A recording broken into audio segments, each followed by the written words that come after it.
اتنی بڑی ذات کا ہم حکم کیسے توڑ دیتے ہیں کہ جو ہر پل ہر لمحہ تنہائی میں، بھیڑ میں، اندھیرے میں، اجالے میں، کمرہ، اسکول، یونیورسٹی، کالج، کاروبار، گھر، ماں کے ساتھ، باپ کے ساتھ، بیوی کے ساتھ، حلال کرتے ہوئے، حرام کرتے ہوئے، سب حالات میں ہمارے ساتھ ہے.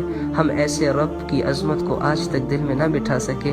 ہماری زندگی کی سانسوں کا کیا فائدہ؟ یہ 60-70 سال کی زندگی کا کیا فائدہ؟ ایک اللہ کو نہ پہچان سکے، ایک اللہ کی ویسی عبادت نہ کر سکے جیسے اس نے کہا ہے، ایک رکعت ایسی نہ پڑھ سکے پوری زندگی میں کہ جو صرف اللہ کے دھیان والی ہو، ایک سجدہ ایسا نہ کر سکے کہ جس میں سر کے ساتھ ساتھ دل بھی جھکے، ایک فیلنگ ایسی نہ بنا سکے، ایک ایسی فیلنگز نہ بنا سکے کہ جو زبان پہ آئے اور اللہ سے یہ کہنے پہ مجبور کرے کہ اللہ میں آپ سے محبت کرتا ہوں، مجھے آپ سے عشق ہے. ایک ایسی فیلنگ نہیں ہے نا. ارے جھوٹ ہی بول دو یار، اے اللہ میں آپ کے بغیر کچھ نہیں ہوں، اے اللہ آپ میرے سہارا ہیں، آپ میرا سب کچھ ہے، آپ میرے تنہائی کے دوست ہیں، آپ مجھے آخرت کی کامیابی دینے والے ہیں، آپ میری دنیا میں بھی ساتھی ہیں، آخرت میں بھی ساتھی ہیں، قبر میں بھی ساتھی ہیں. اے اللہ آپ ہی تو سب کچھ ہیں.